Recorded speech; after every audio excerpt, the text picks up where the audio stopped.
Bonjour, bienvenue à tous pour cette toute nouvelle vidéo, avec cette toute nouvelle histoire. Imaginez un yacht luxueux, voguant tranquillement sur les eaux turquoises. Une journée comme les autres, pour ce groupe de touristes, jusqu'à ce qu'une macabre découverte vienne briser l'illusion de la parfaite croisière. Au loin, un objet flotte. En s'approchant, l'horreur les saisit, c'est le corps sans vie d'une femme. Et ce n'est que le début.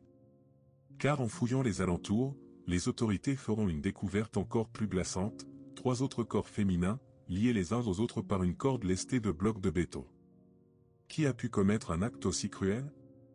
Comment ces femmes ont-elles trouvé la mort? Et pourquoi?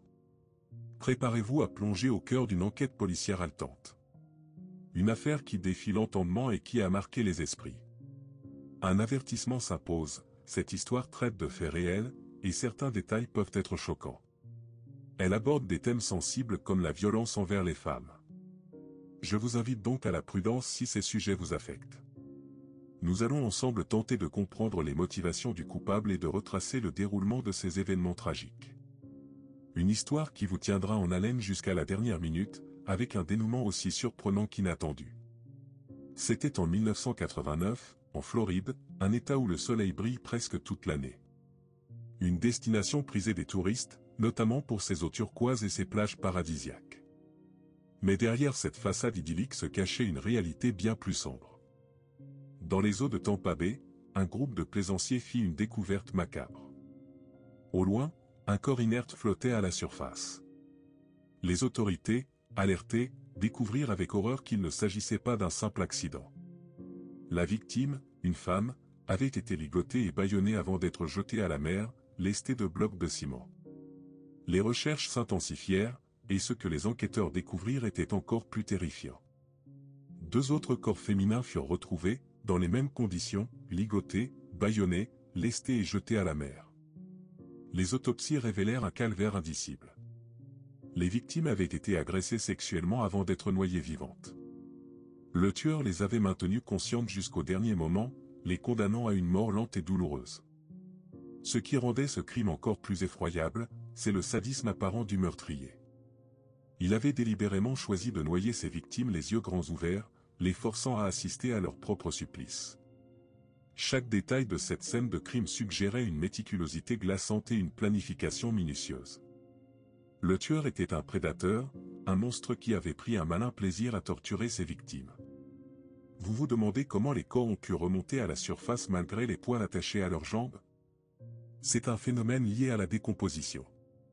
Après la mort, le corps libère des gaz qui le gonflent comme un ballon, le faisant flotter. Ainsi, même les lourdes briques n'ont pu les retenir sous l'eau.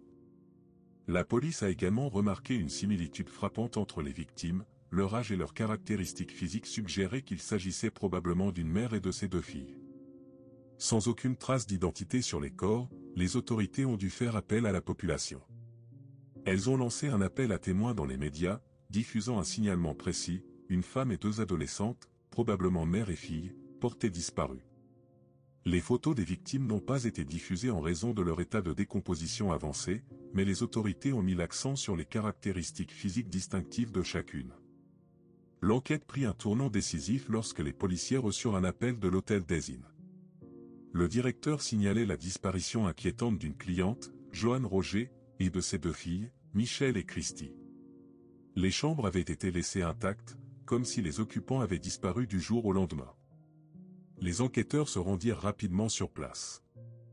Les registres de l'hôtel confirmèrent l'identité des disparus. Les Roger, originaires de l'Ohio, à plus de 1500 km de là, avaient choisi la Floride pour leurs vacances. Le père, Al Roger, propriétaire d'une ferme laitière dans l'Ohio, avait dû rester sur place pour s'occuper de son exploitation. Le travail à la ferme était incessant, et la famille n'avait pas les moyens d'embaucher du personnel supplémentaire. Les femmes avaient donc profité de cette occasion pour s'offrir un peu de répit. Mais pourquoi avaient-elles disparu si soudainement? Aucune trace de lutte n'avait été découverte dans la chambre. Les affaires personnelles des victimes étaient intactes, comme si elles s'étaient évaporées. Les enquêteurs se demandaient si les Roger avaient été victimes d'un enlèvement ou si elles avaient simplement décidé de disparaître. Le profil de la famille Roger intriguait les enquêteurs. Le stress lié à la gestion de la ferme, les difficultés financières, et l'isolement de la vie à la campagne pouvaient-ils expliquer ce qui s'était passé? Ou y avait-il une autre raison, plus sombre, à cette disparition? Les enquêteurs décidèrent de se rendre dans l'Ohio pour interroger Al Roger. Ils espéraient y trouver des éléments qui les aideraient à comprendre les motivations des victimes et à déterminer si elles avaient planifié leur disparition. Les actions du père étaient pour le moins troublantes. Il avait laissé partir sa femme et ses filles pour un long voyage sans manifester la moindre inquiétude à leur retour. Alors que la date prévue de leur retour était passée depuis des jours, Al Roger n'avait toujours rien signalé à la police. Le comportement du père était d'autant plus surprenant que face à la nouvelle de la mort de sa famille, il avait réagi avec une froideur déconcertante. Les enquêteurs avaient été frappés par son calme et son apparente indifférence. Il avait simplement répondu qu'il était trop occupé par le travail à la ferme pour s'attarder sur ce genre d'émotions. Les soupçons s'étaient immédiatement portés sur Al Roger, le mari et père des victimes. Il était courant, dans ce genre d'affaires, de considérer les proches comme les premiers suspects. Cependant, après une enquête approfondie, les enquêteurs ont dû relâcher la pression sur lui. Les alibis de Al Roger étaient solides. Les habitants de sa petite ville, où tout le monde se connaissait, ont confirmé qu'il n'avait pas quitté les lieux pendant la période de la disparition. Les caméras de surveillance des commerces locaux ont également corroboré ces témoignages. De plus, la distance entre l'Ohio et la Floride rendait improbable qu'il ait pu commettre le crime et revenir aussi rapidement. Mais si ce n'était pas lui, alors qui? Le comportement froid et distant de Al Roger restait inexplicable. Certains experts ont suggéré qu'il s'agissait peut-être d'un mécanisme de défense, une manière de faire face à une douleur trop intense. Cependant, son attitude continuait d'intriguer les enquêteurs. En parallèle, les experts médico-légaux ont mené une minutieuse analyse des corps. Malheureusement, les éléments ont été rapidement altérés par l'immersion prolongée dans l'eau. Toute trace ADN, empreinte digitale ou autre indice a été irrémédiablement détruite. La découverte de la voiture de Joan Roger sur le parking du Petit Port a été un tournant dans l'enquête. Les enquêteurs ont rapidement compris que les victimes avaient probablement été embarquées sur un bateau depuis cet endroit. Une fouille minutieuse du véhicule a permis de mettre au jour 2 notes manuscrites. La première, rédigée par Joan Roger elle-même, indiquait clairement l'emplacement du port. La deuxième note, rédigée par une personne inconnue, contenait des instructions pour rejoindre l'hôtel où les victimes séjournaient. Cette dernière note a particulièrement intrigué les experts en graphologie. L'écriture, bien que soignée, présentait des particularités très spécifiques, certaines lettres majuscules étaient placées en milieu de mots, et la lettre « Y » était formée de manière inhabituelle, chaque trait étant distinct et exagéré. Cette écriture unique constituait une véritable signature, une sorte de carte d'identité du mystérieux auteur. Les enquêteurs ont rapidement compris qu'ils avaient affaire à un individu méticuleux, qui avait pris soin de laisser des traces écrites pour guider les victimes. Mais qui était cette personne? Quel était son lien avec les Roger? Et pourquoi avait-il choisi de laisser ces indices? Les enquêteurs se sont concentrés sur les 2 notes manuscrites retrouvées dans la voiture de Joan Roger. La note indiquant l'emplacement du port présentait une particularité troublante, les derniers mots étaient « bleu » et « blanc ». Cette précision a rapidement orienté les recherches vers les bateaux amarrés dans le port. Après quelques jours d'enquête, un informateur a signalé la présence d'un homme louant son bateau pour des excursions au coucher du soleil. Cet homme, Jason Wilcox, était connu pour son bateau bleu et blanc. Les recherches sur son passé ont révélé un casier judiciaire pour agression physique. De plus, son domicile, situé à quelques kilomètres du port, était équipé d'un appontement privé où était amarré son bateau. Lors d'une perquisition, les enquêteurs ont découvert des morceaux de briques similaires à ceux utilisés pour lester les corps des victimes. Bien que ces éléments constituaient des preuves accablantes, Jason Wilcox a nié toute implication dans le crime. Sans preuve matérielle irréfutable, la police ne pouvait pas l'inculper. Cependant, les enquêteurs étaient convaincus qu'ils étaient sur la bonne piste.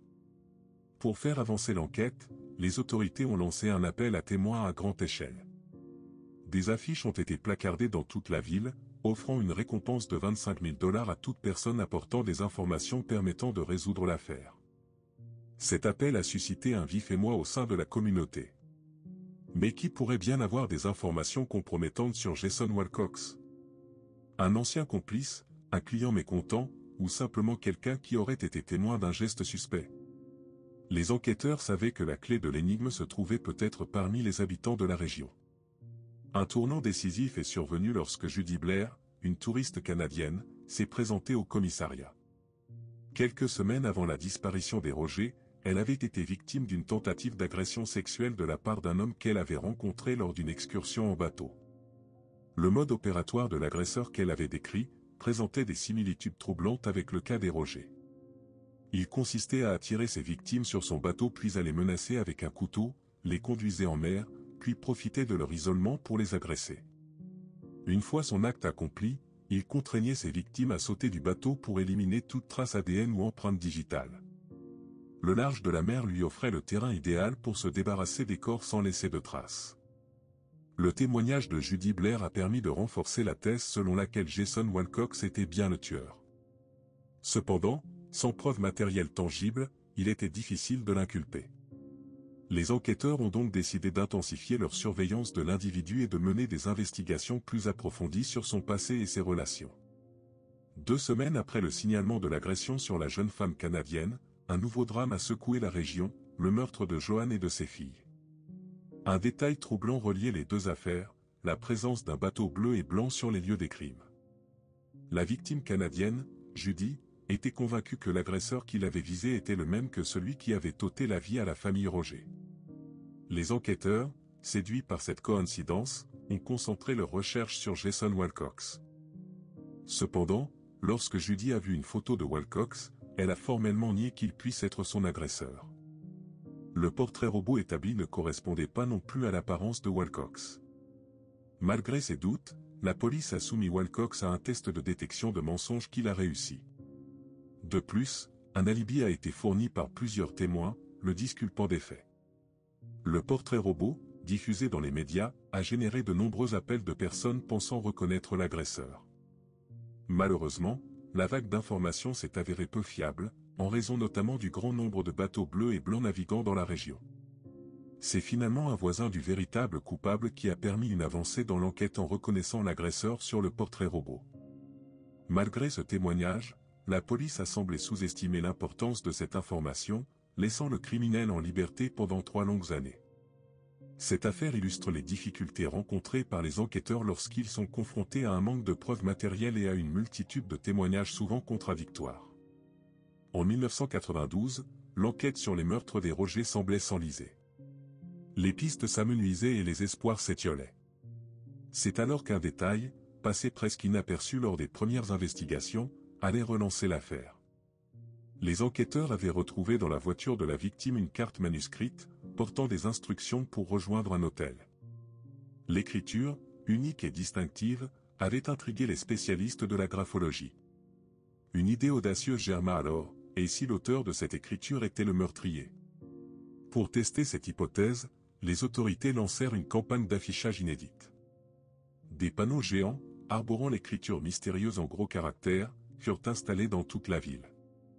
Un message clair et concis accompagnait l'échantillon: peut-être connaissez-vous le tueur qui a assassiné la famille Roger. Une récompense de 25 000 $ est offerte.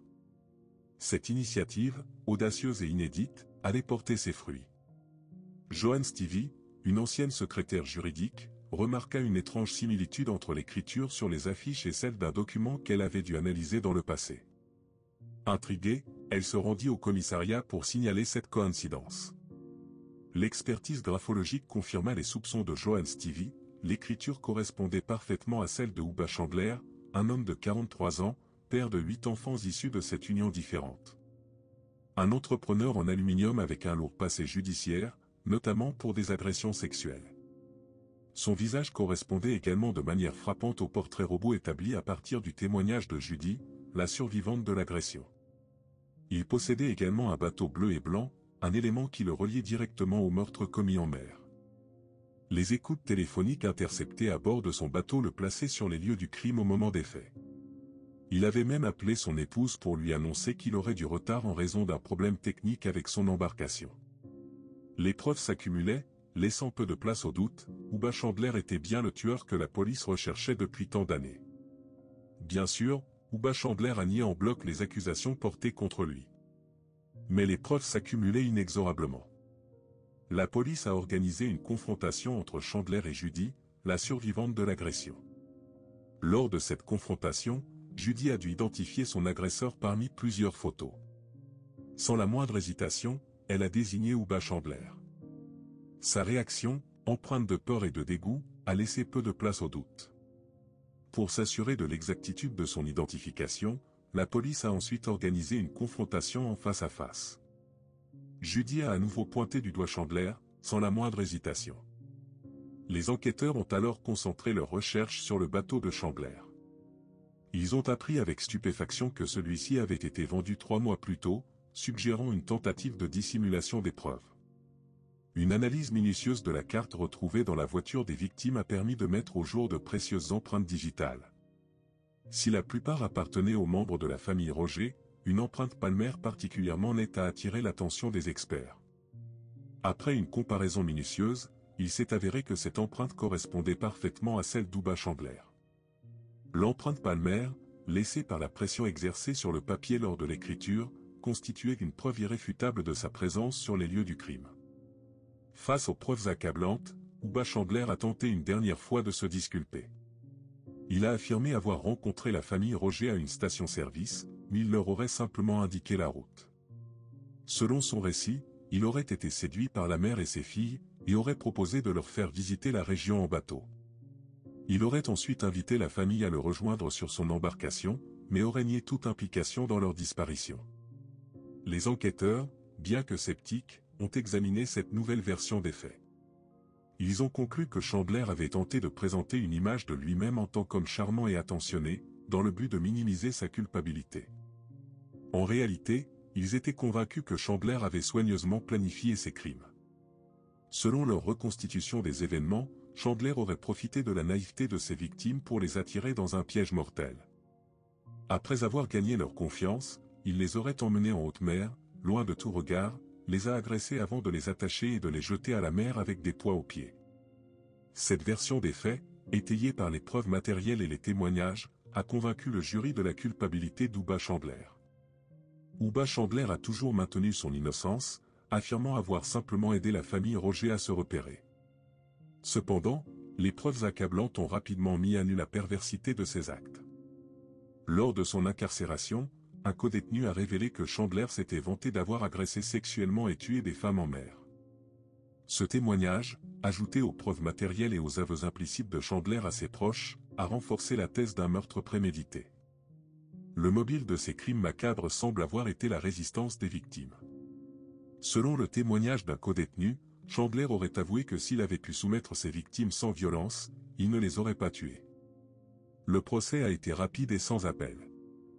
Les jurés, convaincus par l'ampleur des preuves, ont condamné Ouba Chandler à mort.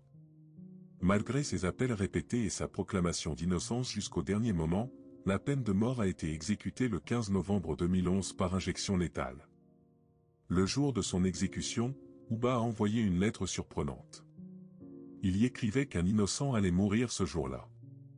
Pourtant, malgré ses protestations d'innocence, la peine capitale a été maintenue.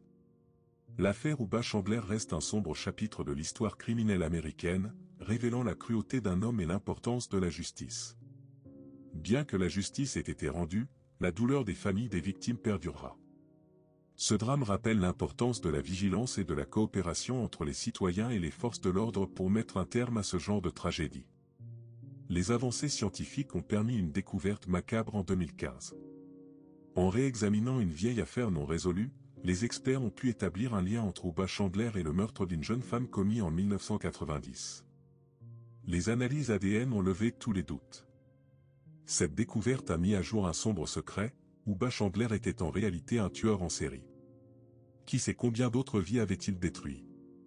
Et c'est ici que se termine notre histoire. Si vous avez apprécié mon contenu, n'oubliez pas le petit pouce bleu et abonnez-vous pour ne manquer aucune de mes prochaines vidéos. Sur ce, à une prochaine fois.